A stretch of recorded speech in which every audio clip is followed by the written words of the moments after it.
I saw was, how do you deal with the challenges of migrants?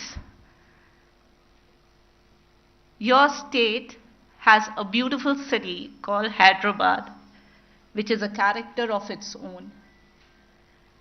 The character of your city challenges other parts of your state. Hyderabad alone is, if I'm not wrong, the major revenue generator for your state. So how do you create that balance? And sir, I'm also a migrant who's happily settled in your state. And I love your state and I love Hyderabad. There's another unique character of Hyderabad. Why it has become so beautiful today, vis-a-vis a Mumbai or a Bangalore. The reason being, the migrants here own the city. They feel comfortable here. They feel owned here. So comes the issue. When the bifurcation happened, there was a fear of image. How do you maintain the image, the character of this place, which was the core? The next thing which came to forefront, a bit of it still continues, is the sibling rivalry. I say sibling, so you may not agree. Andhra versus Telangana. Now, the way these two states are divided, it's again very unique. You're not divided on the basis of language. We speak the same language. We are the same people. But then still there's a sibling rivalry. There are issues, there are challenges which continue. How do you deal with that? That would have been a challenge for you. The third is, again, I would be corrected if I'm wrong. You're a landlocked state. It is only this much of capital investment that you can get in Telangana. And I must compliment you here that your government has done a wonderful job. The amount of investments that are coming in here. Agriculture, agri and allied industry is the core for you. There again, there are certain issues and challenges which you face. Irrigation, we keep hearing and we keep hearing people talking about. These were some of the thoughts which came into being. If these were not enough, you have a larger challenge, center versus state. That's the beauty of our federal structure, our democracy, center versus state. And particularly when you have a different political power ruling at the center. How do you deal with it? How do you negotiate? That's another challenge. These are certain questions which still come to my mind. I've heard you talk about it. And before I go to the next point, let me tell you, the moment some people heard this topic, I said, oh, this he knows like a back of his hand. He will just, so he said, yeah, we'll wait. We want to hear him and we want him to answer our questions. So these challenges do come forth time and again. Again, another beauty of a federal structure, as I would say. So your state has coal, your state has power. Still there are issues in that segment which continue. Your state can boast of services as a prime sector. You are doing it, you're pushing it.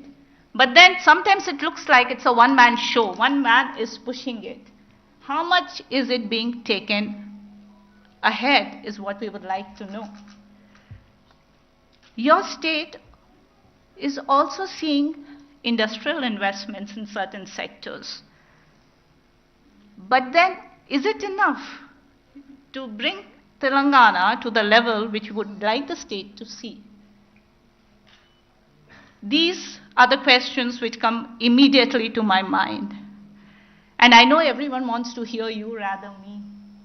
So I would not go on it, but I had a personal question before I wrap and tell you the whole concept and why we doing it. It looks like it's a one-man show. One man is professional to become a politician and get lesser remuneration. It's all about remuneration today. You have left a lucrative job and you are a politician by choice.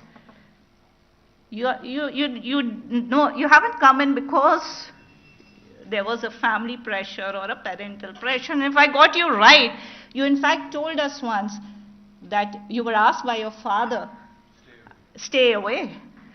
So I really want to know that to leave a lucrative job and to come into this job in this public eye, what do you want to say to the youth who want to do? There are a lot of students also here, and they would definitely like to know what it makes one to join a profession called politics. I would definitely not join because I'm not that thick-skinned also.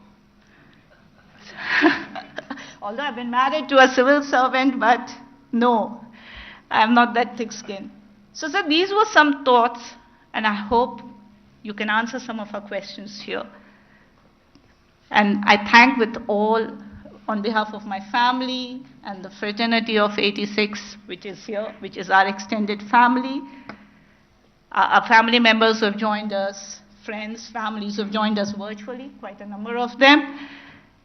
I thank you for making it possible for us. I thank the DG of MCR HRD to making it possible, the additional DG, and Shanti has not been able to make it because she's in a meeting with the CM. She has promised the Chief Secretary of Telangana. Without her support, we wouldn't have been able to do it. So thank you.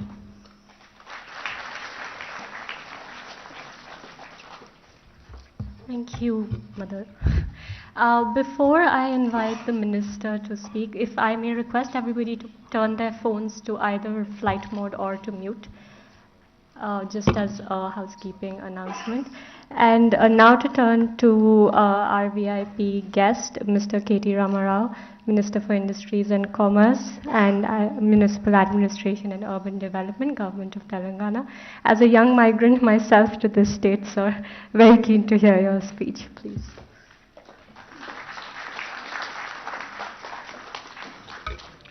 Good afternoon.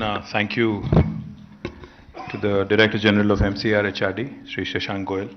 Thank you, the Additional General. Thanks to also to the Additional Director General, Sri Ben Herika. Thank you, ma'am, Richaji, for inviting me. And thanks to all of you for joining us because it's a very damp day in Hyderabad. It's a very wet day in Hyderabad. You know, a lot of people complaining in Twitter. A lot of people complaining elsewhere on how waterlogged roads are, etc., etc. But thank you for showing up. Thank you for expressing your affection towards Mr. Abhay Tripathi. Richa, I seriously wonder now, because you asked me in the last 5 minutes at least 10 questions. I wonder how many questions you used to ask Abhay every day. Must have been quite a few. And also when you said, you know, he's a batch of 86, you know, you kept saying team of 86, batch of 86. I remember, you know, that movie, 83, right, the World Cup. So this is sort of, you know, giving me a bit of a, you know, sort of a reminder that there are batches in IAS officers, they flock together, they do well. So compliments to all of you, sir. Mr. Tiwari, Mr. Narsingh Rao, to everybody else, Samshura Garu and Satish Chandraji, to Mr. Tripathi and everybody else who's part of the batch. Glad you also asked all the right questions, but I wish you had said our city and our state as opposed to saying your city and your state. Because I would like to believe that this city belongs to all of us, not anyone in particular. So therefore, I think once you've made this your home, because, you know, like, you know, what is a migrant? Who is a migrant, for that matter? I mean, my father has migrated from Siddipet to Hyderabad.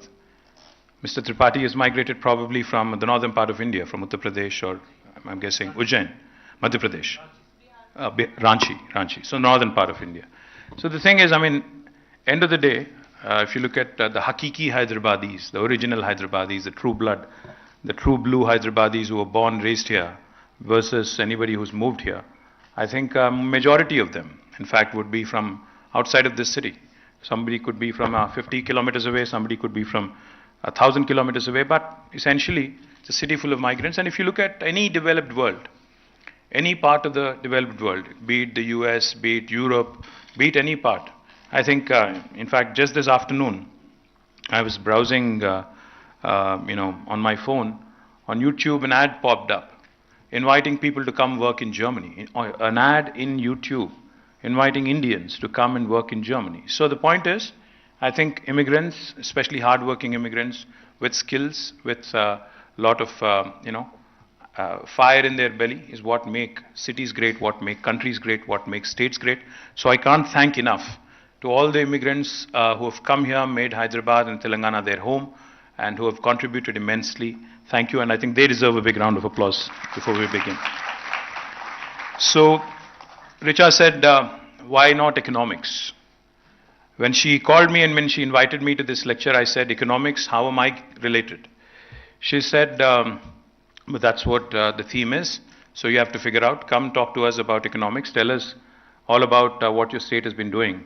So, I thought to myself, good economics is good politics, and being a good politician, I thought I'll take this as an opportunity to present to you this case of Telangana, which I call the most successful startup state of independent India. Because since 1950s, since independence, in fact, after 1947, there have been a number of states that have been formed. After the first State Reorganization Commission was constituted back in early 50s, and after the first set of states were formed on linguistic basis in 1950s, since then till now, till 2014, number of new states have been created. Most recently, if you have to look at this millennium, starting with Uttarakhand, Jharkhand, Chhattisgarh in 2001, and in 2014, Andhra and Telangana. So in this millennium itself, we've had 5. In the last one, we've had the remaining states. Altogether in India right now, we have 28 states. Now, what sets Telangana different? What are the challenges that Telangana has had to face as a young state? I think I'd dwell on that a bit. What happens is, the context of the formation of each state is very different from the other. So if you look at Uttarakhand or Jharkhand or Chhattisgarh, I know that there was a protracted struggle in Jharkhand led by Sri Shibu Sorenji and his party, the Jharkhand Mukti Morcha. But Chhattisgarh and Uttarakhand, in fact, were formed more for administrative convenience, more for, I think, more to give company to Jharkhand, in a way, if I have to say that, in 2001. But in the case of Telangana, this state was formed after a very, very hard-fought, protracted struggle which lasted for decades. Yes, there were highs, there were lows, there were a number of times when it was deemed a lost cause, but eventually in 2001, when our current Chief Minister, Honorable Sri KTR, formed his political outfit called as the Telangana Rashtra Samiti, he had given a clarion call. He said, this would be the last opportunity for the formation of the state, and he would go around sensitizing. He took that Ambedkar philosophy, fight, unite, and strive. He took it very, very seriously. As an Ambedkarite, he actually strived very hard for about 14 years. He did everything in his capacity to sensitize people, to agitate when there was a need, to actually make it a very important cause for the entire political spectrum in India. Eventually in 2014, I don't want to go into the nitty-gritties of what happened between 2001 to 2014 because it's all water under the bridge. There's a number of things that I can talk about, but I would rather not go there. I'll talk about what happened after formation of Telangana. In 2014, the people of Telangana, by way of their struggle, by way of their democratic spirit, have conferred a compulsion on the political system in India. It was not that Congress was very keenly wanting to deliver in Telangana. It was not that BJP was wholeheartedly supporting Telangana.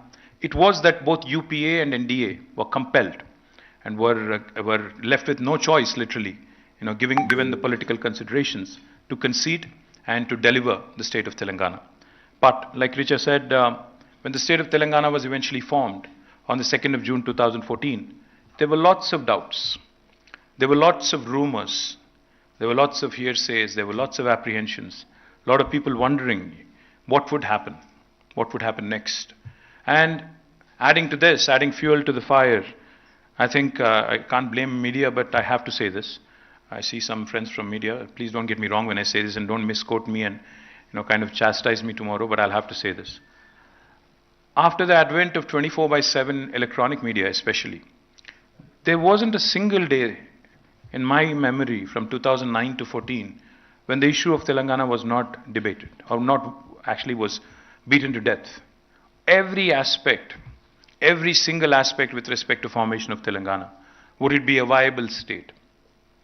Would the leadership here, have it in them to actually make it a successful state? Would this state actually survive? What would happen to the migrant population? What would happen to Andhras? What would happen to Rayalaseemas? What would happen to the Kannadigas, the Maharashtrians, everybody who's settled here, who's made Hyderabad their home? What would happen to the Hyderabadi cosmopolitan fabric? All these questions were asked.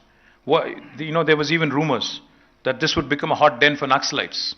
There were even rumors that the feudals would return and Telangana would once again go back to 1950s and 1940s, and it would literally become one of the most backward states in India. These were all the things that were floated, all the theories, all the nonsense that was said about Telangana. Today I stand here proudly, representing the state of Telangana, being a responsible minister in the government, and being a responsible citizen of this state. I want to list out to you all the achievements that this state has accomplished. Like I said, we focused on one basic thing.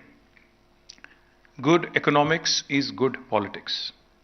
As long as you create wealth, as long as you make sure that the poorest of the poor in the society are taken care of, as long as you ensure that the wealth that gets distributed equitably, without depriving anybody, without any depravity, I think you would have done your job.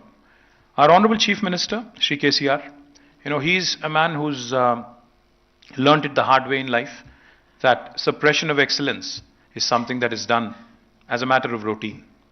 He's had to fight his way up all along his life. He's never had anything which kind of helped him politically, meaning, especially in the politics, because you said politicians have thick skin, you also said bureaucrats have thick skin, so I have to kind of refer you, to that comment of yours. Yes, you have to develop a thick skin to survive in this. Unfortunately, whether we like it or not, there is a lot of mediocrity that you have to put up with. Unfortunately, whether I like it or not, there are a lot of legacy processes, legacy issues in place which I can't simply negate or overlook or eclipse and say that, I can dispense away with that. You inherit them. These are challenges that you inherit. But end of the day, I think what matters is how well you work. In the case of Telangana, coming back to the challenges of being a young state. In the case of Telangana, when it was formed, the expectation of the people of Telangana was sky high.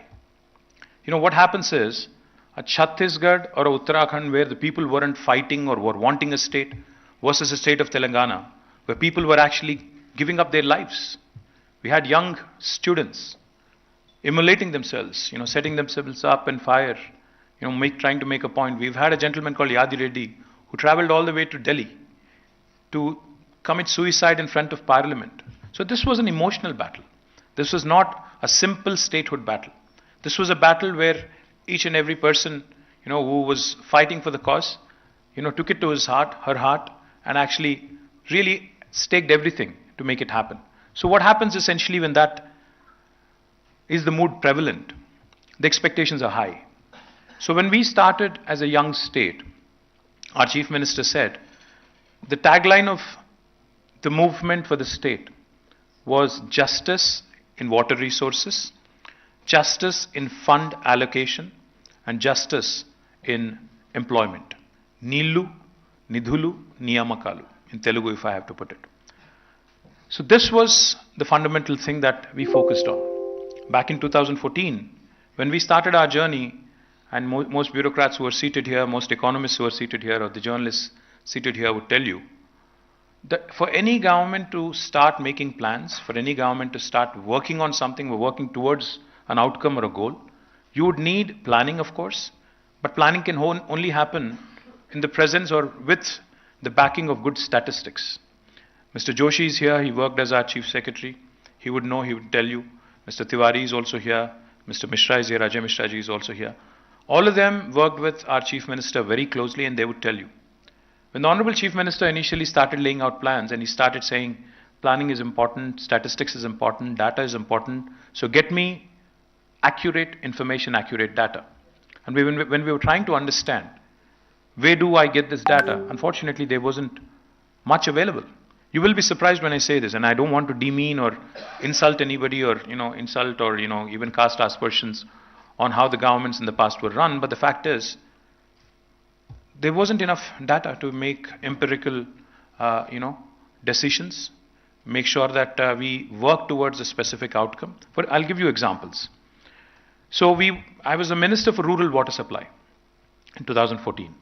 I was Minister for Panchayati Raj and Rural Water Supply.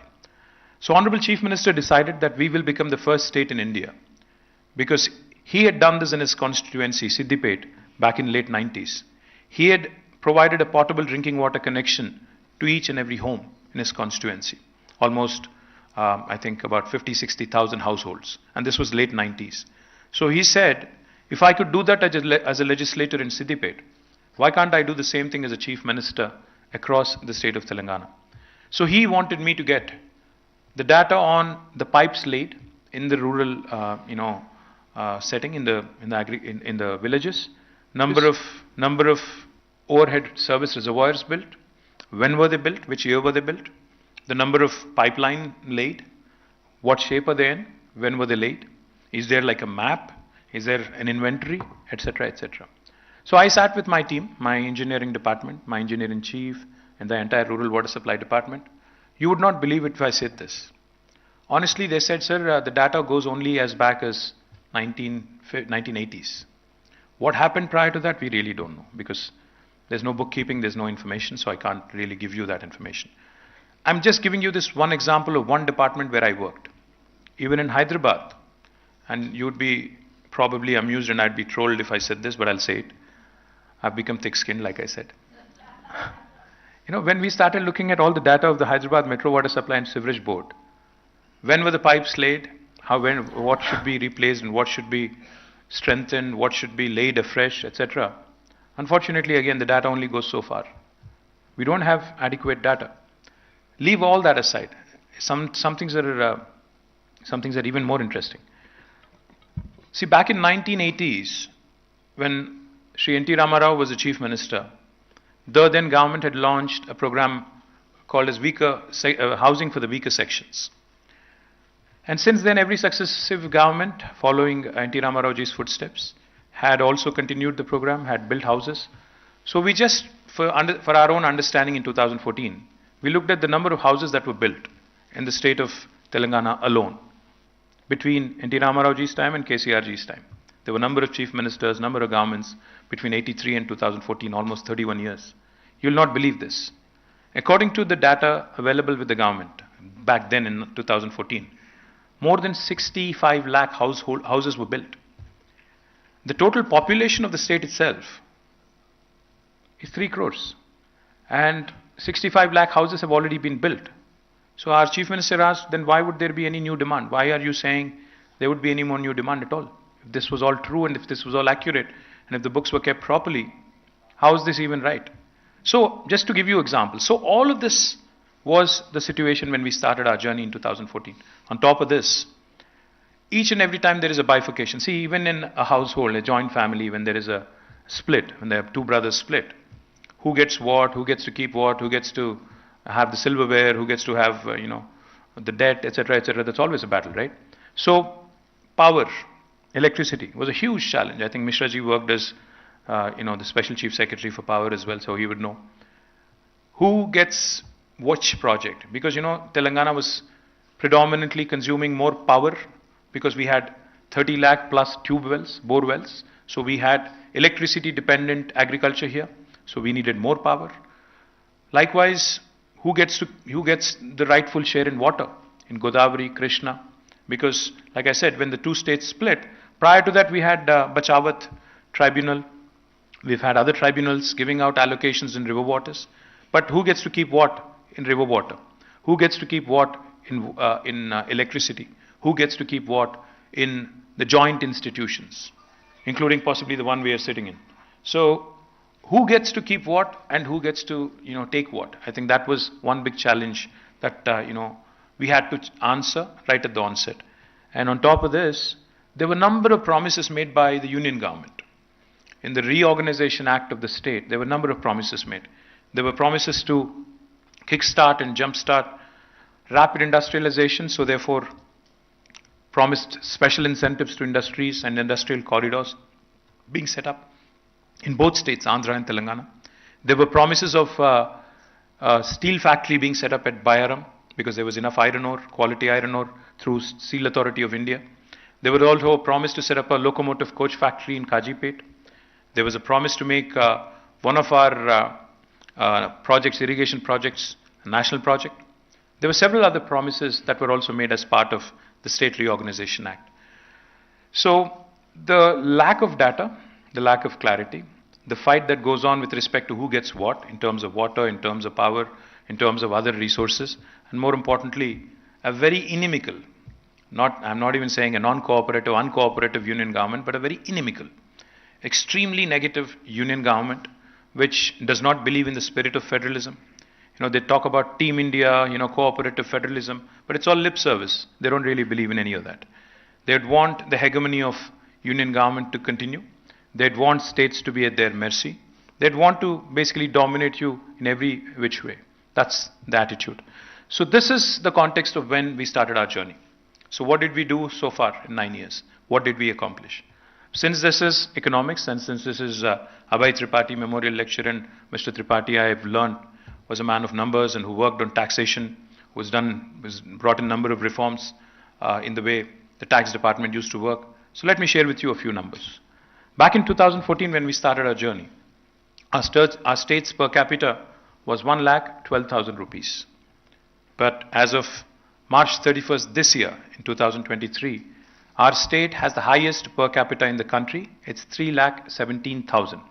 So starting from 112 to 317. The gross state domestic product of the state of Telangana back in 2014 was 5,05,000 crore. Now, as of March 31st this year, it is 13.27 lakh crore. Highest growth for any state in India. Likewise, I can give you a number of other sectors, but what's more important? How did you achieve this? How did this happen? Why are other states not doing it, etc., etc., are the typical questions that we keep running into. We stuck to the fundamentals. We focused on getting our basics right. We started our journey as a power deficit state. We had only 8,700 megawatts of installed capacity in the state of Telangana. Today, I'm proud to share with you, we have more than 18,000 megawatts of installed capacity, and it is going to grow up to almost 26,000 megawatts come next year. So we have started our journey as a power deficit state, but today we are a proud power surplus state, and eventually will be supplying power to other deficit states in days to come, years to come. Not only power, water. There is no other state in India which has done the kind of work that Telangana has done in water. Now, water, as we all know, is the elixir of life. It empowers everybody, irrespective of who you are. Today, why do we not find any habitation on Mars? Lack of water. Had there been water, I'm sure there would be real estate guys selling plots on Mars and Moon as well. I'm serious. I'm sure there are some people who are already doing that, because Telugus are now dominating Texas as well. I just came off a meeting from a guy from Texas. He was telling me that in Dallas we have 900 Indian restaurants, and Telugus are literally ruling the roost, and we are doing real estate all over Texas as well. Water is the elixir of life. It really is what survives humanity. It really is what helps a city grow, a state grow, and a nation grow. So we have taken it very seriously to ensure that every trickle, every drop of water that is rightfully allocated to Telangana gets utilized properly and judiciously. So we have not only ensured that the 46,000 lakes and tanks in Telangana are given the much needed fillip through Mission Kakatiya. We have strengthened these lakes, tanks. We have done it in a mission mode and ensured that every drop of water that trickles in benefits not only that village, but the entire groundwater table around in the surrounding habitations as well. We also have ensured that not just these small resources, but also the large resources that we need, because River Godavari and Krishna run at a much lower, contour compared to the entire state of Telangana. Hyderabad as a city is at 535 meters above sea level. The highest mount in Telangana is at 650 meters, whereas Godavari runs at about 80-90 meters above sea level. So the only way we can actually, use this water and bring this water to our barren fields is by way of lifting them through multiple stages. That's exactly what we have done. People talk about China.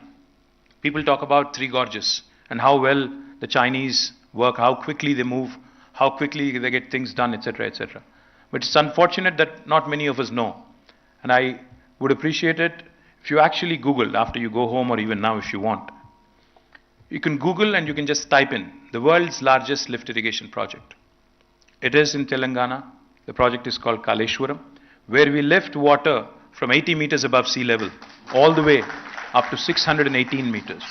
Now this project alone provides water for irrigation, water for farmers to about 45 lakh acres. It provides for drinking water needs of Hyderabad. It also has 15% earmarked for industrial consumption. And this is literally a lifeline for the entire northern part of Telangana. Likewise, we have another project ongoing called as Palamuru Rangareddy lift irrigation.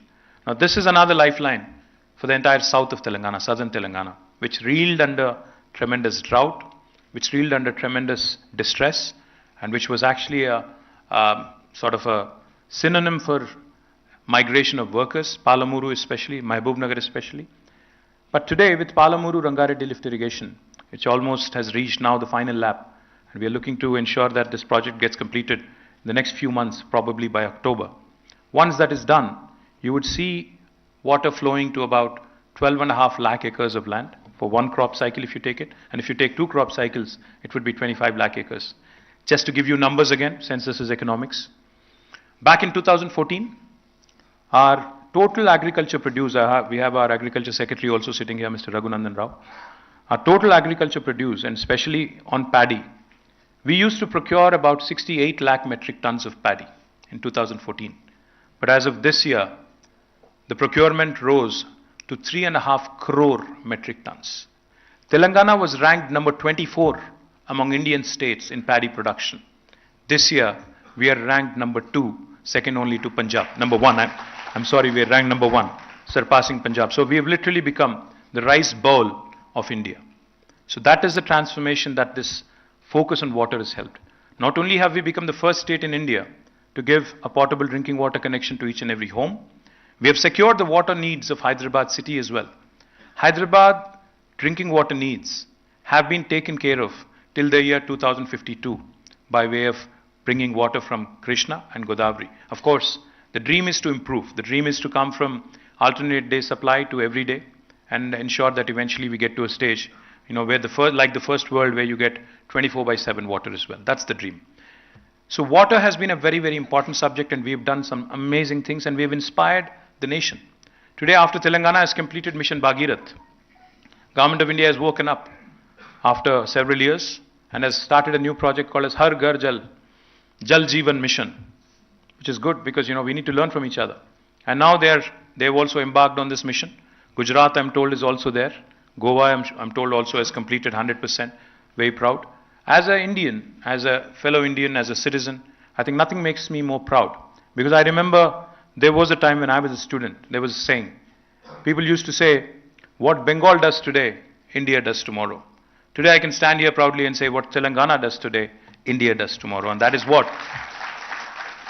has been the hallmark of this government. Not only in water. We have done exceptionally well in making sure that even fiscal prudence has been taken into account. A lot of people accuse us of a lot of things. But I can tell you with a lot of confidence, the way we have leveraged the economy, the way the GSDP kept growing, the way the per capita kept growing, has given us scope to raise debt. Has given us scope to raise debt and invest in infrastructure. A lot of people, make a hue and cry, especially the opposition in my state. Every day they keep making a point, or trying to keep making a point, that you've made the state a debt-ridden state. Let me tell you a quick example. There was a time, I am 47, Richa called me young, but I'm not young at all. In fact, I'm going through a midlife crisis as we speak. There was a time in my prior generation, or in my father's generation, so if I have to put it more succinctly, where the thinking used to be, even if you're a bureaucrat, the thinking used to be By the time I retire from my service, I should be able to have a house in Prashasan Nagar or wherever you can afford, and maybe build a house. And by the time I retire, I move from a government bungalow, government quarter. I go to, go and retire into a house of my own. That was the thinking. But take a step back and think for a minute. That was the thinking of the prior generation, where people used to be hesitant even to raise a debt. But today, a young guy or a young girl gets a new job in the IT sector here in Hyderabad or Bangalore. What is the first thing they do? They actually pay a fat check. They take a fat paycheck, go to the bank, raise a loan, buy a home, buy a car, in the very first month or second month. So what changed? What changed is this thinking of the typical Indian thinking that there was, say, a few decades ago, that we have to save pie by pie, पैसा पैसा जोड़ के ultimately एक घर खरीदना है. तेलुगु में एक कहावत है, क्योंकि ज़्यादातर लोग यहाँ तेलुगु समझते हैं इसलिए बोल रहा हूँ. इल्लू कट्टी चूड़ू पेल्ली चेसी चूड़ू. मतलब ये हुआ कि घर बना के देखो, शादी करके देखो. दोनों भी बहुत जिंदगी में बहुत बहुत मतलब टफ चैलेंजेस है. ये कहावत थी, इसीलिए कहावत वहाँ से आई.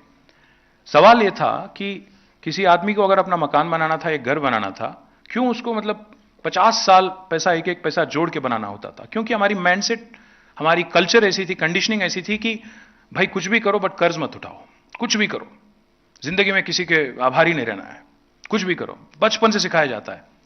But the fact is, if you look at most developed countries in the world, who do we think are the most developed countries in the world? The United States, Germany, Japan. The top three economies are US, China and Japan. Just look at US. Their debt GDP ratio is 116%. The debt GDP ratio of Japan is more than 200%. The debt GDP ratio of India as a country is 59%. The debt GDP ratio of Telangana is 25%.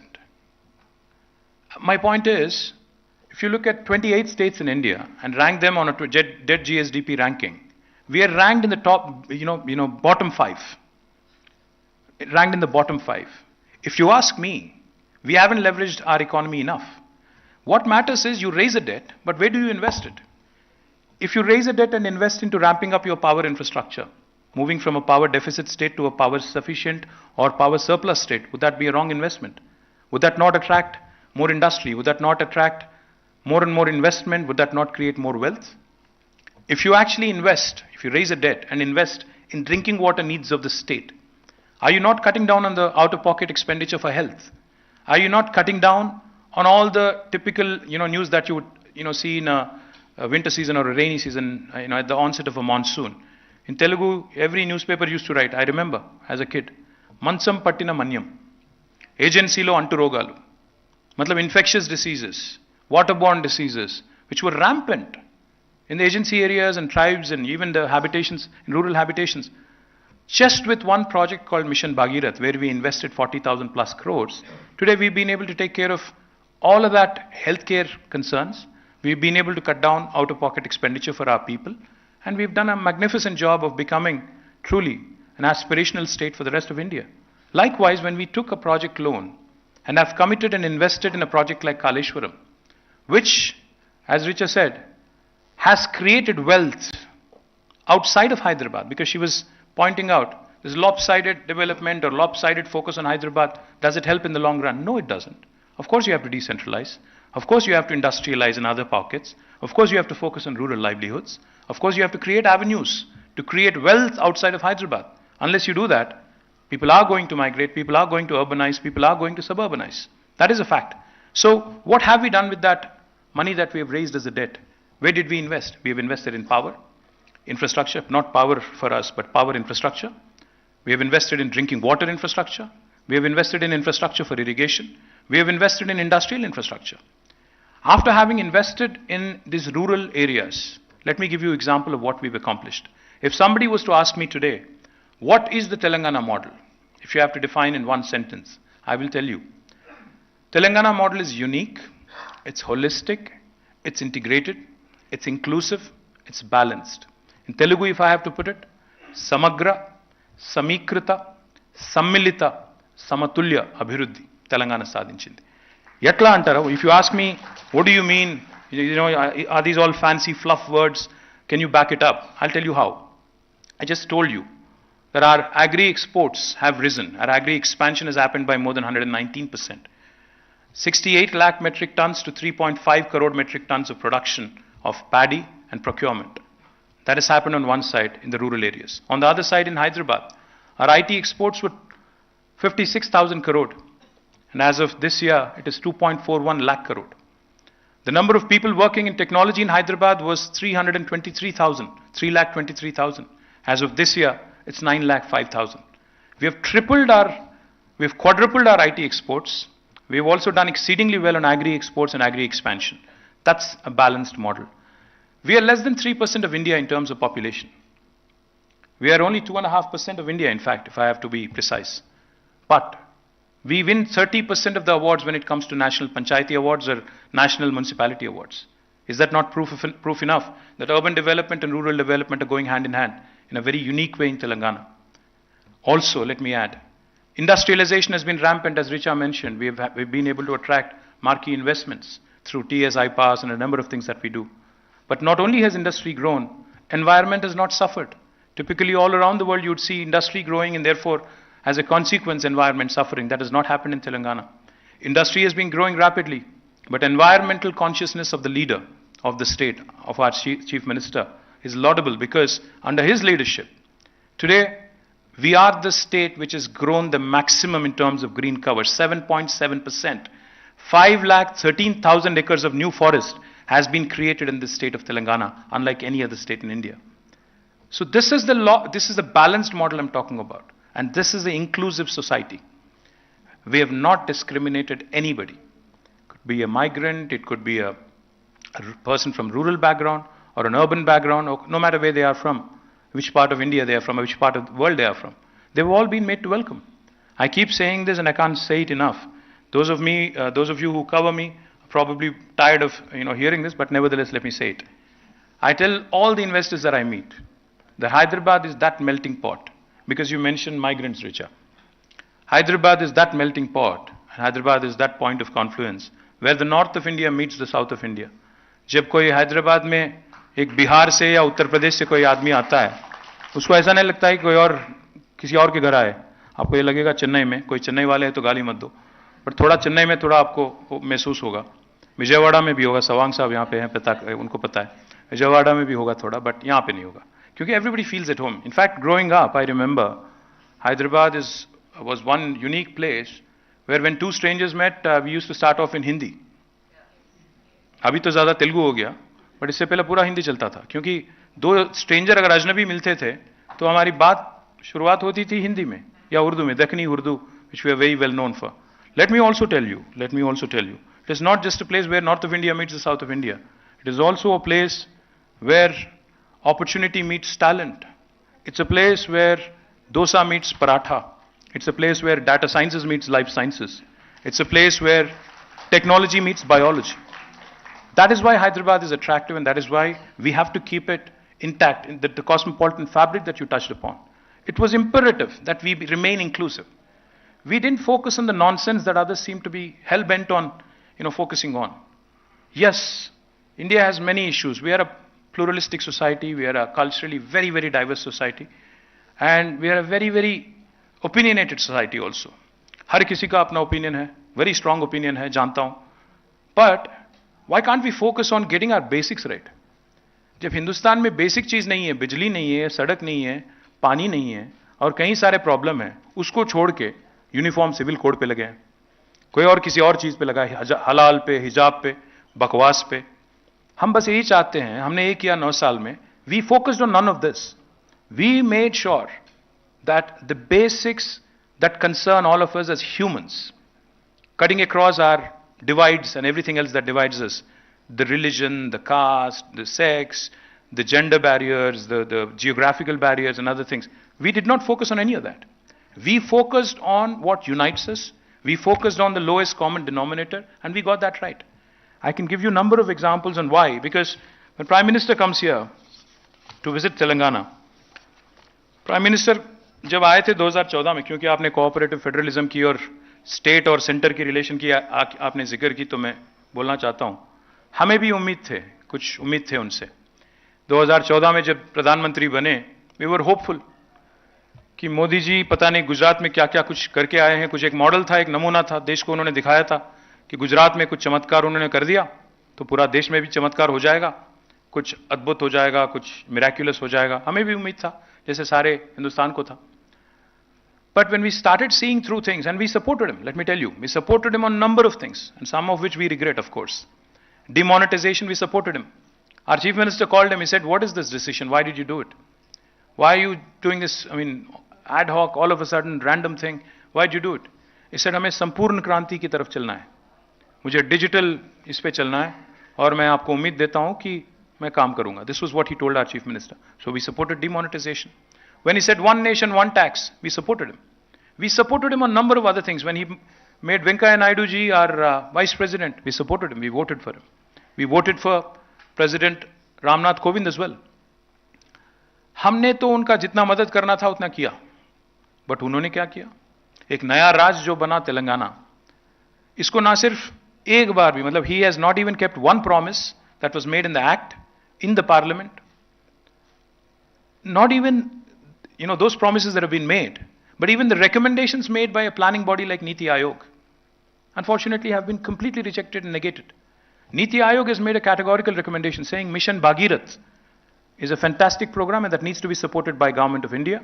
So please grant a sum of rupees 19,000 to the state of Telangana, 19,000 crore to the state of Telangana. Prime Minister and his cabinet did not heed to the advice. Then Niti Aayog also recommended that Mission Kakatiya is a brilliant program. Please allocate and give a grant of rupees 5,000 crore. Again negated, not a single word of appreciation. Prime Minister तो बोलते हैं मन की बात में काफी कुछ बोलते हैं, वोकल फॉर लोकल बोलते हैं, काफी कुछ बोलते हैं, बट पता नहीं क्यों, बट ए परफॉर्मिंग स्टेट को रिकॉग्नाइज नहीं करना चाहते हैं, फॉर पेटी political considerations, I presume. When his own state in India, of which he is the Prime Minister, builds the world's largest lift irrigation project, this Prime Minister does not have the dignity to compliment the state for its brilliant efforts. Now what more do I say about this Prime Minister and this government? So we have no hope of this union government, and we certainly will take them on, and we will ensure that he is voted out at any cost in the next election at the hustlings. Having said that, we did not depend on the union government, or we did not depend on any of their endowments towards the state of Telangana. We have struggled, we have endeavored, we have moved on. We did not look at them at all. In fact, that's why, let me give you a few examples of what we've accomplished. In fact, we are the best rural development model in India with 100% ODF plus villages. Only state that can boast of this. Again, first state to have provided drinking water to all homes and inspired Jal Jeevan mission. We are the state in India that has completed the world's largest lift irrigation project, Kaleshwaram project. We're the first highest paddy producer in India now, surpassing Punjab, moving from 24th rank to first rank. And now let me also tell you something that might be staggering for those of you who are not connected to the technology world. Last 2 years in a row, we have surpassed Bangalore in creation of technology jobs. Last year, out of the total technology jobs created in India, this is not my data, this is NASSCOM's data. You can cross-check, you can verify. Out of the total technology jobs created in India, 33% were from Hyderabad, followed by Bangalore. But this year, it's even more impressive. Out of the total tech jobs created in India, 44% of the jobs were created from Hyderabad and Telangana. Literally, 1 in every second job that is created in India comes from this brilliant city and brilliant state called Telangana. Let me also tell you, highest green cover growth in India for any state, 7.7%, creation of 5,13,000 hectares of new forest. We are also a top contributor to India's GDP. In fact, like I said, we are 2.5% of India's population, but our contribution to GDP is 5%. We literally punch double our weight. कभी-कभी एक बार मैं देखता हूं कि निर्मला सीतारामन जी आके आती है, आके बोलती हैं कि हम देने वाले हैं, हम दे रहे हैं, हमने ये दिया, वो दिया. बहुत दुख पहुंचता है. क्योंकि if you go look at the constitution, India is a union of states. And when we have this representative of a federal government coming here and telling us कि हमने आपको कुछ दे दिया, जैसा कि आपने हमें कुछ भी किया, ऐसा कुछ दिया, एक फकर के साथ, एक गर्व के साथ जब कहते हैं, बहुत गुस्सा भी आता है, बहुत ठेस भी पहुंचती है. क्योंकि fact is, Telangana gives more to the country than it gets. For every rupee that we contribute, we get only 46 paisa back. And when we point this, we are called बहुत सारे name calling होती है, उसमें मैं नहीं जाना चाहता, but बहुत सारे चीज बोलते हैं. The fact is, we contribute more to the nation than what we get back from Delhi. Let me also tell you, we are ranked number 3 in India on the ease of doing business. We are certainly the state with the best industrial policy in India. We are home to India's largest textile park, the Kakatiya Mega Textile Park, by the way, which inspired PM Mitra recently. हमने 2017 में चालू किया था Kakatiya mega textile park, और भारत सरकार अभी उठ के आई नींद से और पीएम मित्रा उन्होंने लॉन्च किया, अच्छी बात है. We are vaccine hub of the world. We produce 1/3 of human vaccines. We produce 900 crore vaccines from Hyderabad. Prime Minister साहब बोलते रहते हैं बीच-बीच में कि India is the pharmacy of the world, but he forgets to mention the word Telangana and Hyderabad. उनको याद नहीं आता, but मैं याद दिलाना चाहता हूं कि 40% pharmaceuticals भारत के हैदराबाद से आते हैं, और 33% of vaccines in the world also come from here. We are the second largest renewable energy producer in India. From a mere 50 megawatts, Ajay Mishra ji will know this well, in 2014, we now produce more than 5,000 megawatts of renewable energy. And if you look at us by land mass, we are the number 1 state in India with respect to renewable energy. We are also the state which is the only state in India which is going to have a medical college and a medical hospital, a government super specialty hospital, in each and every district in the country. And this, again, with zero support from Government of India.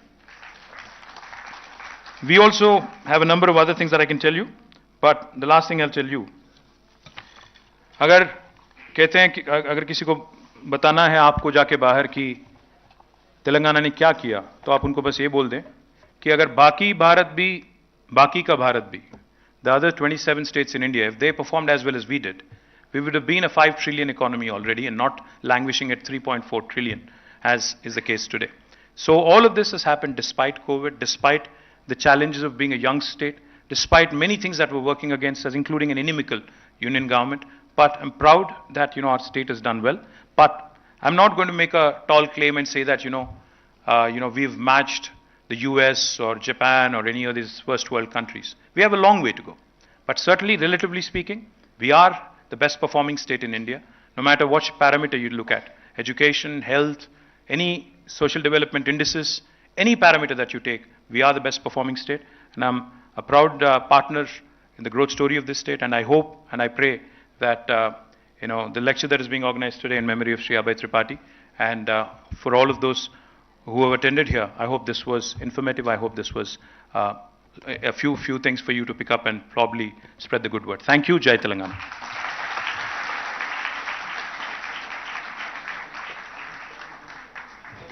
Thank you, Minister. My father would definitely have appreciated your candidness, and I think we're taking away that good economics is good politics. I would like to invite Mr. Ravikant Reddy to moderate the next part of the program, which is an open house question-answer session. There are 4 members of the organizing team in the audience with mics. So if you have questions for the minister, do raise your hand. Mr. Reddy will recognize you and you can pose your questions to him.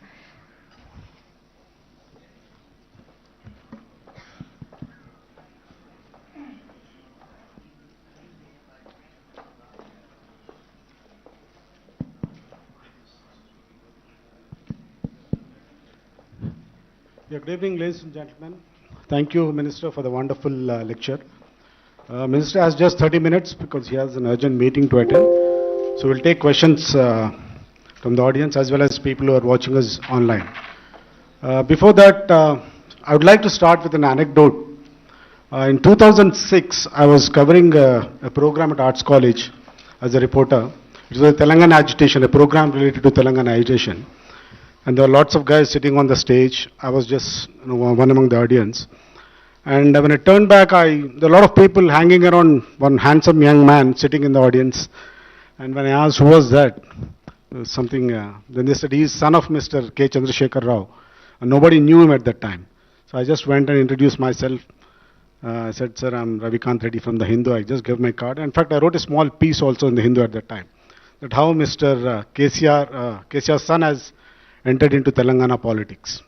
But he could have sat on the stage itself on that day, being the son of Mr. Chandrasekhar Rao, who was leading the agitation.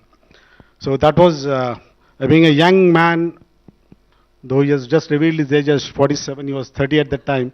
He's still young and is the leading light of the youngest state in the country. Thank you very much, sir. And we'd like to take questions from the audience first. The minister actually, I always see him in bluish and grayish colors because maybe he likes that color. So we'll take a question from any lady who is wearing that color. To start with. Anyone? Yeah. Sir. Yes, sir. Any lady? Yeah, I think, yeah, she's, please. Thank you so much for that. After this state economics lecture, I'm going to get a home economics lecture because you said, "Ghar dekho and shadi karke dekho." My mother made eye contact with me, so thank you for that. The trick when you speak in front of your parents is always never look their way. Always look the other side. I couldn't avoid. But a very intriguing question that you've actually raised in your speech was vis-a-vis center-state relations. And I'm very curious to sort of understand the center-state relationship vis-a-vis finances and public finances, because here's the thing. State development also is a high revenue contributor to the sort of state exchequer of India, and not necessarily GDP, and that obviously looks at India's development.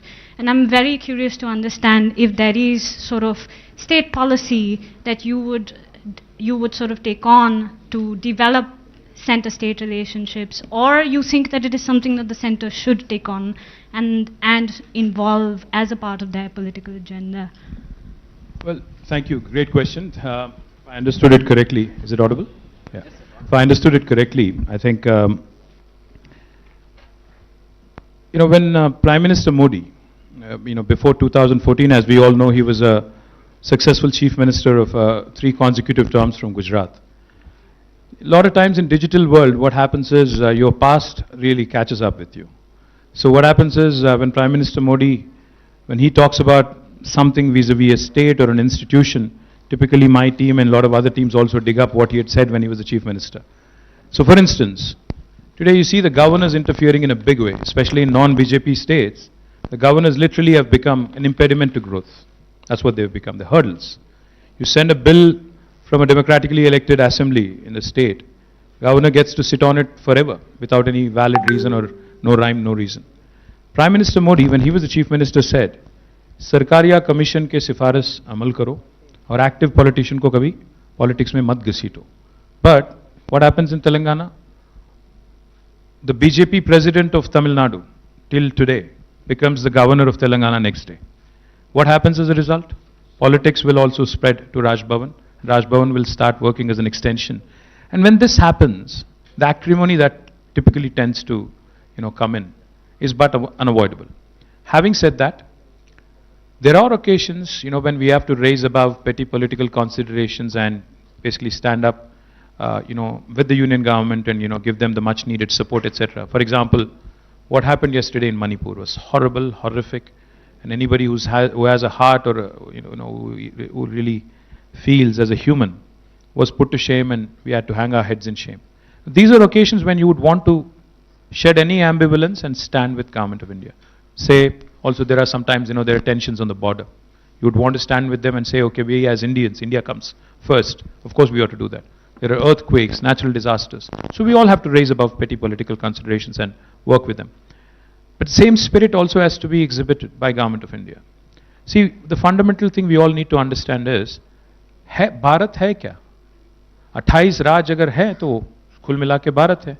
ऐसा नहीं है कि मोदी साहब के लिए कोई और राज है. He is administering the same country that we are all living in. So the same state that is being administered by Sri KCR as the chief minister, Modi ji is also the prime minister of that. So the fact is, the stronger the states are, the stronger the country is. The more you empower them, the more you decentralize, the more better it is. But also it is a fact that, you know, each person, जब मैं ये सब कुछ बोल रहा हूँ, decentralise करो, ये करो, वो करो, अगर मुझे ले जाके वहाँ बिठाओ, तो मैं भी शायद बदल जाऊंगा, मैं भी बोलूंगा पूरा सेंट्रलाइज करो. शायद it's a role problem and not the person problem. But if India has to grow, if India really has to move up and, you know, achieve that first world ambition that has been laid out so explicitly by every Prime Minister, I think we have no choice but to confine our elections to a certain window. एक साल politics करो, 4 साल economics पे ध्यान दो, तब जाके कुछ काम होगा, वरना नहीं होगा. Okay, the next question. Thank you, Ravikant Reddy sir. This is Dr. Ramesh Kanniganti. Sir, what an young, dynamic and then very impactful minister you have been. I have been observing it, sir, for the last decade. The state of Telangana people are so lucky to have you as a brand ambassador. Let the question be Yes, brief I'm coming. yeah, Sir, I have to tell you this adjective because I have been waiting for this to tell you, sir. Maybe I chose this occasion. Sir, నేను మీకు assembly ticket ఇవ్వలేను sir. No, sir. No, sir. No, sir. I'm an academic, sir. I'm an academic. So, I run a think tank on Center for Human Security Studies. Ravikant Reddy, sir, you know it. Telangana, I have been watching for the last few years. Freedom from want, freedom from fear, freedom to live with dignity are the cornerstones of human security, which is exactly evident in the state of Telangana. This I have been observing, sir, without being any exaggerative in my observation. Thank you, Ramesh Garu. Thank you so much. Very kind of you to say that. Like I said, we have been a very inclusive government. One of the things, I have to share this anecdotal experience of mine with you. As soon as the state was formed, like I said, there were a lot of apprehensions. So I was invited to an event at the film industry, you know, Producers Council. So when I was going there, I asked the Chief Minister, I said, sir, what should I be saying to allay any fears, allay any apprehensions that they might have? What should I say? He simply said one thing. He said, ask these guys to stop thinking about being a Telugu film industry. Ask them, you know, whether they have it in them to become a South Asian, you know, hub for South Asia, to make Hyderabad a hub for South Asia. Yes. So that was his perspective all along. So he always told me, and told all of us, all of my colleagues as well, he said, once the state becomes a reality, then people are going to ask you for development. People are going to ask you to fulfill all the promises you've made on water, on funds, on employment, on everything else that you've put out in your manifesto. So he said, focus on that. Don't focus on anything that divides us, but focus on everything that unites us. And that's exactly what we have done, and thank you for your kind words. Sir, the food, the health... Okay, the Ramesh, water. I think there were a lot of people waiting. Okay, okay. So before the mic goes to that lady, there's a question online. Someone can, please, yeah. The question coming from Delhi, sir, from Business Line, Mr. Srivats. His question is, as a young state, how do you plan to ensure that you get a fair share of central tax devolution in the years to come to supplement states' own resources for development? Is there a case to redefine the tax devolution formula and relook at the criteria underlying it? See, tax devolution is a constitutional right. I don't think the centre is doing us any favors by actually bestowing on us, you know, what we are owed as per constitution. So what we get today is nothing but, you know, a constitutional right of ours. Besides this, because Richa mentioned cess, I have to tell you this. She said cess. Let me help you understand this one, you know, teeny weeny bit which might have missed your observation. Back in 2014, when Prime Minister Modi took office in Delhi, the price of crude oil per barrel, let me remind you, was about $100. But the price of petrol was about 70 rupees. The price of diesel was, I think, about 65 or 60, I don't remember exactly. But the price of crude oil was around $100. But now, 8 years later, the price of crude oil, of course, it keeps wavering every day, but now, on an average, if you look at the last 3 months, it's around $60. What happened to the fuel prices? They're around 115 in Telangana, 112 in Karnataka, 100 somewhere else, 100 and odd something in some other place. What happened? What happened is, Government of India came out with this 2 additional cess, additional excise duty and a cess that has been imposed on us. And let me tell you, we do not get anything out of this cess. The states are denied their rightful share. Because of these cesses, these additional excise duties, we do not get anything that we are supposed to get. Had it been another form of tax, we would have had that 41% devolution that you just mentioned. But they're denying us, depriving us this, you know, and they've garnered more than 35 lakh crores now in the last 6 years to the Union Kitty. And they've not really opened their purse strings to any other states. So this is a fact. These are the things that they've resorted to. While they said 10% हमने बढ़ा दिया devolution, but क्या किया? अलग अलग तरीका ढूंढ निकाला जिसमें से पैसा कैसे काटना है, राज को कैसे सताना है, उसका एक तरकीब निकाला. आज जब हम लोग बोलते हैं मोदी जी को कि सर जब 100 रुपया बैरल था, एक क्रूड ऑयल बैरल था, 70 रुपए का पेट्रोल था पूरा देश में, आज 115 110 है, तो क्यों ना आप पूरे देश में सेस स्क्रैप करो, एक्साइज ड्यूटी स्क्रैप करो, क्यों ना फिर 70 रुपए में देंगे. मुझे इतना ट्रोलिंग होता है इस बात पे. लोग बोलते हैं कि पहले तुम अपने राज में तो करो. मतलब क्या हुआ? आप स्क्वीज करोगे आप और कम करें हम, ये कहां की रीत है? So you will continue to pinch the people of this country and you want the states to get penalized for it. You want the states to actually dry off their coffers and again bleed. And what happens is effectively when the state starts bleeding, Modi ji will come here and give a lecture, भाषण की, देखिए इनको चलाने नहीं आता, पूरा राज को बर्बाद कर दिया. So this is their agenda. They squeeze you, they strangle you, and then they come and tell you that these guys are not performing. So point is, 100% the constitutional right which is owed to every state, अगर उसको तो देना ही देना है, उसमें कोई चारा नहीं है उनके पास. साथ ही साथ अगर भारत को आगे बढ़ना है, we need to start looking at radically leveraging our economy. Today in Hyderabad Metro, we have Canadian pensioners' money here. Canada Pension Fund invests in Hyderabad Metro. Where is Indian pensioners' money? कोई bank में, कोई FD में बैठा है, 30 लाख करोड़ बैठा है वहां पे. भारत जैसे देश को अगर आगे बढ़ना है, do we not need this money to invest in infrastructure? There's a great saying of President John F. Kennedy that I would like all of you to dwell on for a bit. I read this for the first time when I landed in the US. John F. Kennedy very, very famously said, America does not have good infrastructure, does not have good infrastructure because it is rich. America is rich because it has good infrastructure. So it is incumbent upon us to understand that investments into infrastructure, power, roads, ports, airports, seaports, all of these are essential if we have to move up to the second world and the first world league. And unless government of India really works with us. See, for instance, if we have to, have inland waterways happen all the way to Bhadrachalam, Richa said we are landlocked. There is only so much you can do. She said, no, we can do more. We can bring a vessel all the way up to Bhadrachalam, to the border of Telangana, provided Union government facilitates and works with Andhra and Telangana governments and invest together. We can actually reduce the transportation cost. We can create more industries. But can this happen with Prime Minister Modi? He'll want to take everything to Gujarat or Uttar Pradesh because that's where all the assembly or parliament seats which are voting for him are. Unfortunately, that's how it's been. I will take a question from that lady. Let the question be brief, ma'am. Hello, ma'am. Very brief. Brand KTR Garu and brand Telangana are synonymous.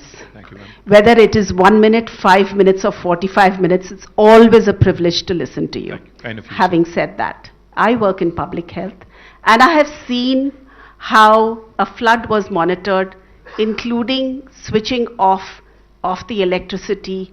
The poles were monitored and the last mine was taken care of by the state so that nobody got electrocuted. The question from you is, or you didn't touch on the communications that you did present throughout Telangana. You didn't touch on what you have done for youth and skilling in Telangana. Would you want to share that? Absolutely, ma'am. Great question. But because Richa gave me only 40 minutes, I figured I'll squeeze in as much as I can. See, we also created an institution called as TASK in Telangana, called as Telangana Academy for Skills and Knowledge, through which, in fact, on the 8th of July, we celebrated the World Skills Day as well. Unfortunately, I missed the event. But this institution has been working superbly because we've trained so far more than 800,000 kids. And we work with number of colleges, we work with number of training partners. Because, a lot of our youngsters, no matter where they come from, which part of Telangana or India they come from, or even Andhra they come from, they do have the information, they do have the knowledge, the wealth of information that is required. But when it comes to presenting it, the soft skills, the communication skills, that's where they typically lack. So we've sort of set this up as a finishing school, and it has been doing really well. But of course, there's plenty more to do. In fact, one of the things I firmly believe is, in life, especially as it gets more and more competitive, the only way you can stay up to date and relevant is by skilling, reskilling and upskilling. And that applies to all of us, bureaucrats, politicians, students, employers, employees. I think all of us, unless we upgrade ourselves, unless we upskill ourselves, there's no choice. So we are constantly looking to partner and create more centers of excellence. We're in the process of setting up a life sciences university. We're also in the process of setting up an aviation university, nascent stages, but we'll also do that. We're also in the process of setting up a university focused on sustainable mobility. So all of this, I mean, education plus skill building and capacity building is something that we have tried to do as much as we can, but there's plenty more to do, I assure you, and we'll stay focused on that. Thank you, ma'am. We will take a question from Pooja, who has come all the way from Delhi. Can someone pass on the mic to Pooja? Have I hurt your Delhi sensibilities? Not at I all. hope I have. Not at all. Congratulations, Minister, on being a very high-performing state. I have to confess, I didn't know as much about your state, so your lecture has been very informative for me. My question is that you very rightly have a lot of, let's say, complaints against Delhi and the treatment given by Delhi and basically the central government to even high-performing states such as yours.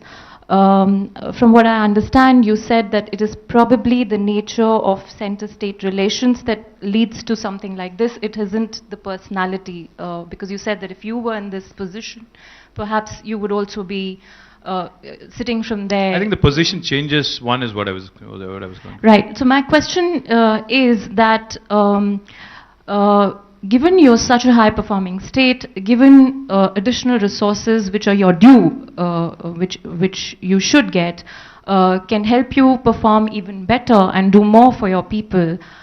Is there, and perhaps there are more states who have similar concerns, do you see scope for or need for some sort of an institutional platform for the states to get together and take up issues with the center?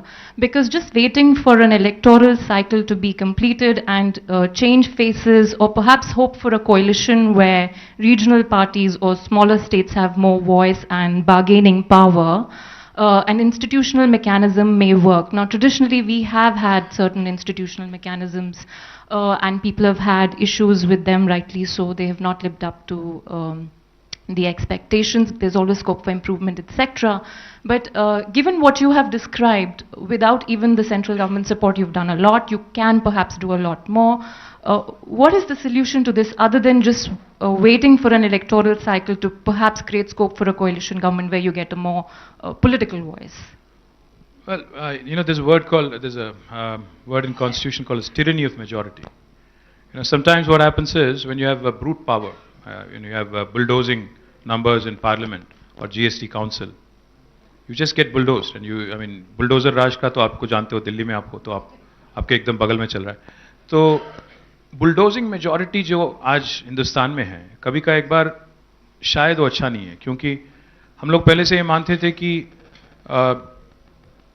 coalition governments probably are not stable, so therefore they are not right. So, one party getting full majority may be a good thing, but looking at what's happening 9 years in India, even before that, if I may add, not just 9 years, but even before that, I'd like to say that one party which has always had complete majority has not been able to deliver justice for everybody, so to speak. I'll give you two examples.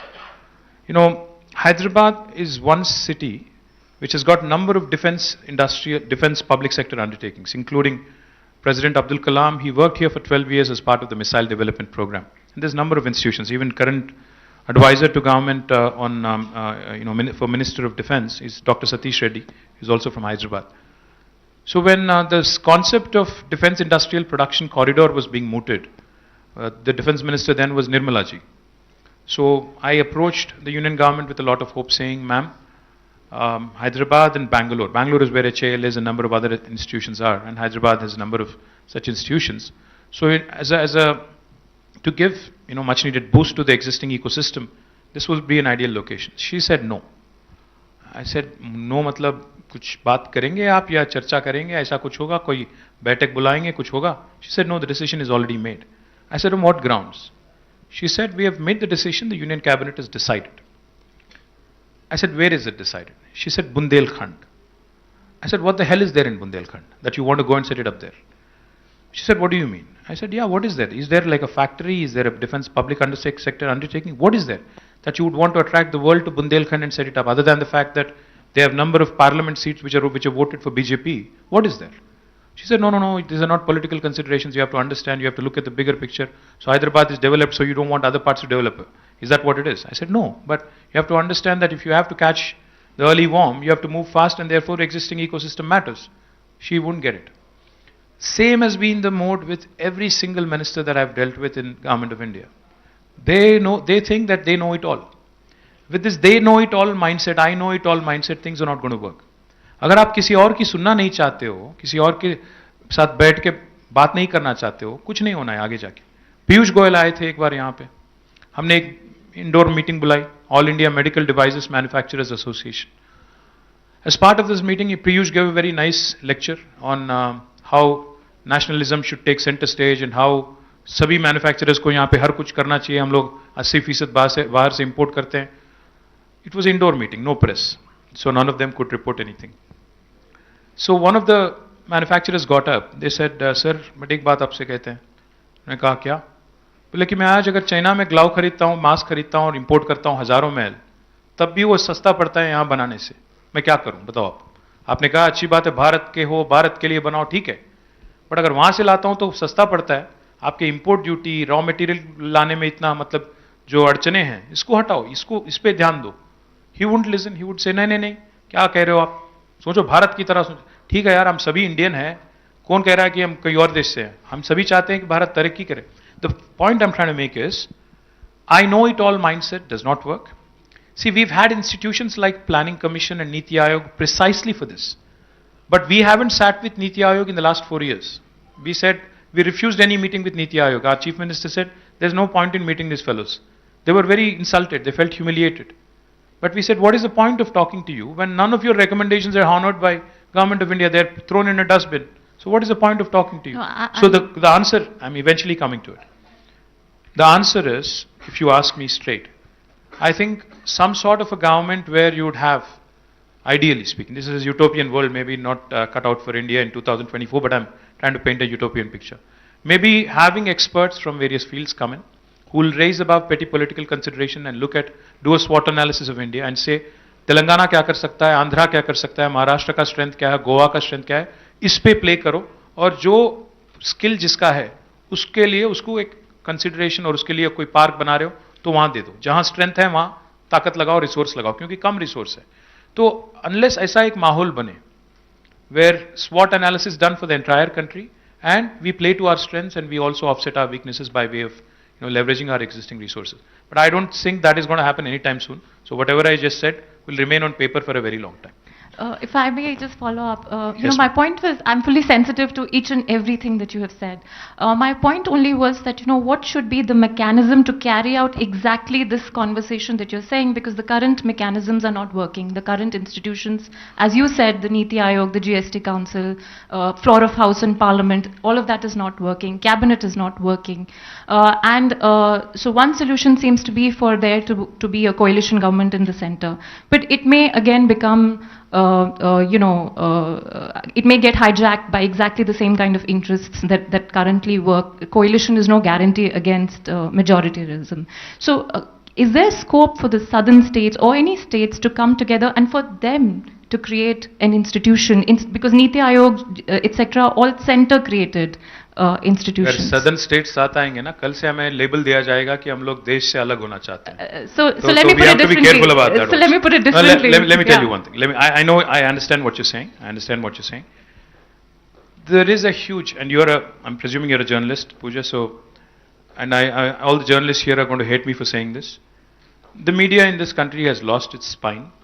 There is no way the media in this country is able to question the Prime Minister or his government, unfortunately. और दूसरी बात, there is a heavy information vacuum in this country. मुझे कभी का एक बार एक समाचार लेने के लिए, एक न्यूज़ लेने के लिए 4-5 न्यूज़पेपर पढ़ना पड़ता है कि है कहाँ न्यूज़ यार. एक पेपर पढ़ोगे तो बोलेगा वो कि कुछ और हो रहा है, दूसरा बोलेगा न्यूज़पेपर कम हो गया, व्यूज़ पेपर ज़्यादा हो गया, दूसरी बात. तो इसीलिए the only instrument that I depend on today is social media, because that has become sort of more democratic. So I think crowdsourcing of ideas is not such a bad idea. If I was given an opportunity, I would certainly do that. In fact, in my current role as well, even this morning, one commuter from Hyderabad texted saying, or tweeted saying, boss, ऐसा करो कि तुम लोग citizen awareness groups बनाओ, citizen volunteers को add करो. I take up suggestions. I try and do that as much as I can in the limited time that I have. But I hope and pray that government, whoever is in government in 24, will also have the wisdom. It will dawn on them. I hope it dawns on them to also be democratic, to also be, crowdsourcing ideas from no matter where they come from, which corner of India, and pick up on best practices. शर्माने की क्या बात है? अगर तेलंगाना कुछ अच्छा कर रहा है तो पिकअप करो, और कोई और कुछ अच्छा कर रहा है तो हमें बताओ कि गोवा ने अच्छा कुछ किया, तेलंगाना आप भी करो. ये बड़े ब्रदर, बिग ब्रदर वाला काम जिसको करना चाहिए ना, वो नहीं कर रहा है. वो बिजी है बाहर घूमने में. तो इसीलिए उनको कभी का एक बार इंडिया भी वापस आना चाहिए, काम करना चाहिए, और ग्राउंड लेवल काम करना चाहिए. Sir. Okay, we have just time for one question. Okay, so maybe this young man can take this. Sir, I am Arvind. We are the MES batch going the foundation course here. I am from Bhimavaram. I have seen many of my people migrating from there to Hyderabad for businesses. Though we are the #1 state in ease of doing business, had from 3 years back. So can you tell it in your words that what made the Hyderabad so welcoming to them? So I'll tell you one thing though. See, Andhra has its own strengths. Telangana has its own strengths. Richa alluded to sibling rivalry. We have no rivalry with Andhra. In fact, I wish the very best for Andhra because they are my sister state. Without a question, I hope and pray they do as well as we do. In fact, in some counts, they actually do better than us as well. See, Andhra has its own strengths. When I say its own strengths, they have a huge coastline. They have number of maritime ports. They have a large number of towns which in fact, in Telangana we don't have. We have a Hyderabad. But you have number of other towns. For example, you have Rajahmundry, you have Tirupati, you have Kurnool, you have Kadapa, you have Vijayawada, and I can go on. There's Vizag, of course. So all of these tier 2 cities that you have are a huge asset to you. I'm very confident that in the current government and the previous government and whoever is running the government in Andhra, they have done their best, and I'm sure they'll continue to do their best. And Hyderabad, like I said, is not just for people of Telangana. Hyderabad will continue to remain an India city. In fact, our ambition, our Chief Minister's ambition, is to make Hyderabad a global metropolis. So if I have to make it a global metropolis, I can't say I'll shut my doors to people from Bhimavaram or Rajahmundry or Kodad. You have to have everybody come here in search of opportunities. But as long as you're able to provide the same opportunities elsewhere in a decentralized fashion, it works well for all of us. Is what I would like to believe. I would like to add one more line, sir. Yeah, I think just one more line. So time is running out and the minister has to go. I envy that you got enlisted to the Telangana during the asset allocations. Sorry? I kinda envy that you got enlisted into Telangana during the asset allocation. I was born here, so I wasn't enlisted. Still, you are welcome here. Thank you. Appreciate it. Thank you. And before, sir, I would like to take some objection to the minister's statement on media. Media gurincha? Yeah. So I request him to read the Hindu. ఒక్క నిమిషం. ఏమన్నాను నేను? తప్ప ఏమన్నాను? మీరు వాస్తవాలుగా రాయట్లేదు, వార్తలుగా రాయట్లేదు. You should also see, మేము ఇన్ని మాటలు పడతాం రోజు, మీరు ఒక్క మాటకే ఉలికి పడితే ఎట్లా? అప్పుడప్పుడు మీరు కూడా తట్టుకోవాలా, మాతో నిలబడాలి. The one last thing, and as I conclude this session, and just a minute.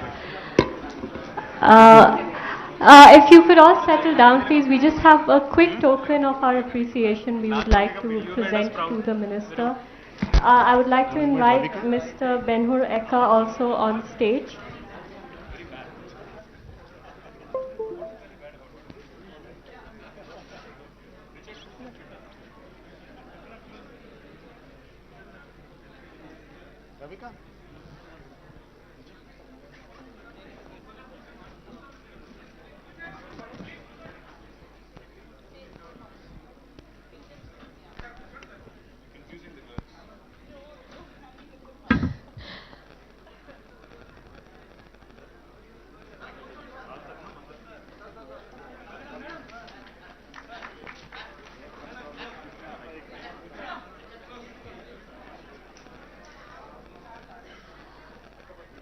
I would also now like to present, there's one and a small token of appreciation from the Tripathi family for the minister.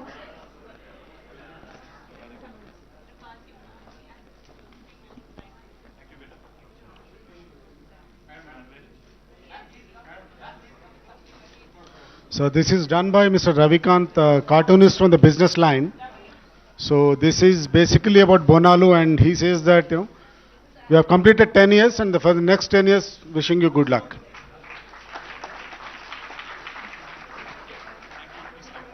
Ravikant, come.